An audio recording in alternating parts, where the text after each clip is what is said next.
And I am going to give you an update of where we are financially year-to-date for 2025, and then walk you through our hopes and dreams and the budget for 2026. So first, I want to start with 2025. Can you go to the next slide? Thank you. Our income right now is running much ahead of what we projected by about $44,000. There is a little typo in my slide, I apologize, in the verbiage there. I had updated this to get the most recent numbers, and I forgot one word. So her front one number, that 30,307, is not correct. It should be 44,712. About half of that is because people gave early in the year, and so we will see that gap narrow as we get closer to December. But the other half of that is from the generosity of people giving more than they pledged, or we had a lot of new givers this year that we didn't anticipate. So thank you all very much. It's an amazing surprise to have. Our expenses are also running about $27,000 less than what we had projected, or less than our budget.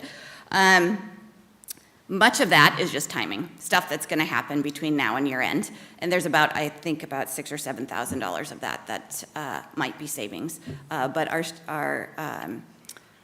our team leaders are working really hard and managing our money responsibly.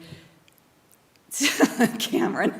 I have my daughter doing 6-7, if any of you know what that is out there. Yeah, thank you. Yeah, 6-7.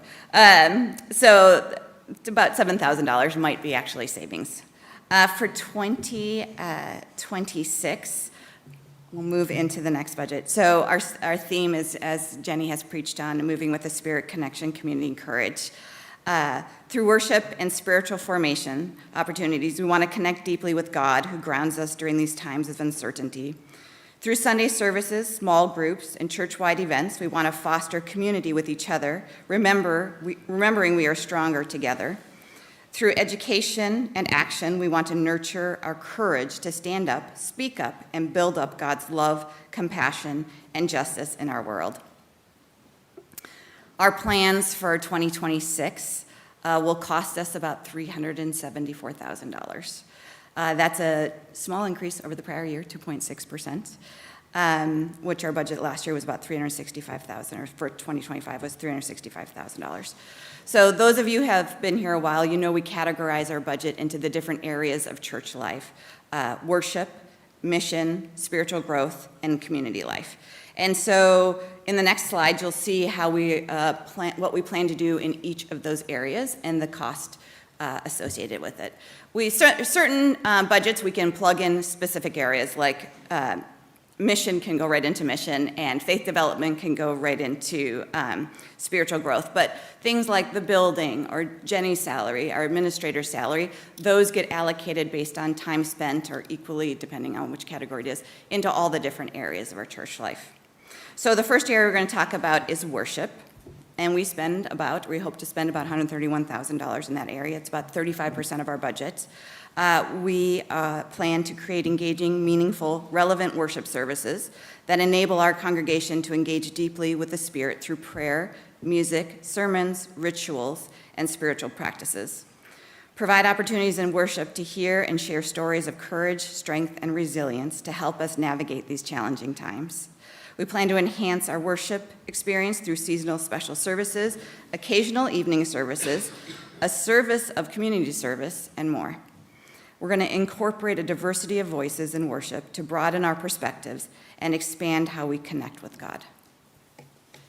The next area is spiritual growth, and this represents about 18% of our budget. We want to provide opportunities for spiritual growth for adults through centering prayer, dwelling in the Word, book discussions, retreats, and contemplative practice group, and more. Provide meaningful faith formation for our children, our youth, through church school classes, teen programs, family events, and intergenerational gatherings. We plan to host a summer day camp for LOUCC youth and provide scholarships for Camp Adams. We are going to provide educational programs to understand and nurture our progressive Christian voice. The next area is our community life, and we spend about 23% of our budget here. We plan to create opportunities for connection and support in more fellowship events outside of worship, like poetry and potluck and pancake breakfasts. We want to nurture intergenerational relationships through game nights, coffee hours, community service, and a Grand Friend program that we're starting this year.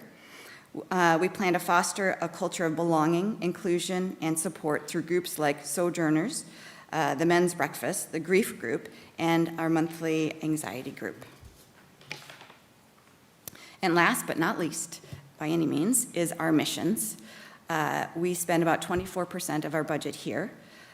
We want to provide church-wide opportunities to take meaningful action in these challenging times, such as protests, advocacy days, and other forms of nonviolent resistance. We're going to engage and expand our partnerships with Respond to Racism, the Lake Oswego Transitional Shelter Ministry, or LOTSM, as we all know, Hunger Fighters, and other local nonprofits to support their direct services and advocacy.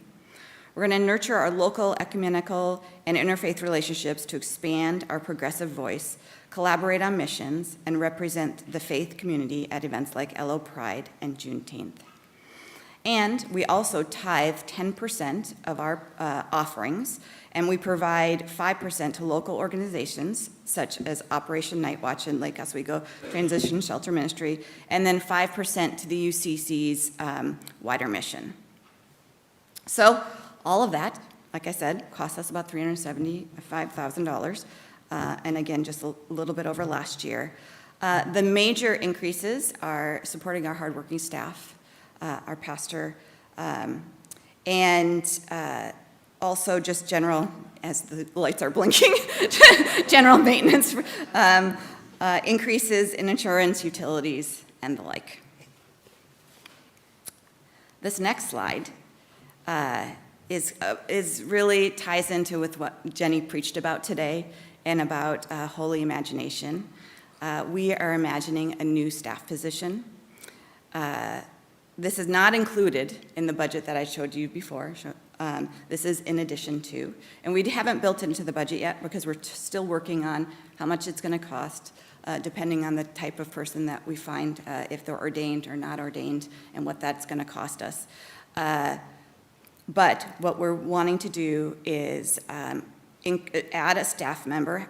This person would be part-time, 20 hours a week, and they would either be an associate pastor if they're ordained, or they will be a director of faith development and intergenerational ministries if they're not ordained. The chosen candidate will work collaboratively with Pastor Jenny and the faith development team and church leadership to support our church school, pilot a new faith development programming, and help us nurture relationships across our generations. Existing church funds, we're going to take some out of our reserve funds. We might take some out of, we will take some earnings from our endowment, and depending on the cost of it, we're also seeking $25,000 in donations from the congregation to help fund this position this coming year, and then hopefully into future years. So it's a 2-year position right now, but we hope that that will lead to a more than a 2-year position, longer time. So we invite you to support our missions and dreams by making a financial commitment for 2026. And we hope that you will give generously to support our ongoing missions and ministries described in the narrative budget, as well as this new staff position.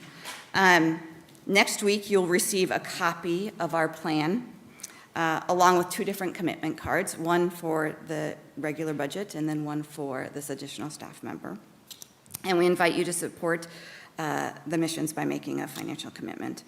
Outside of the finances, we're talking a lot about finances here, but we also appreciate all the time and talents and gifts that everybody provides to this church. People are so generous with their time and finances, and we truly, truly are grateful. I will be available, and Nelson will be available after the service to answer any questions that you might have. Thank you.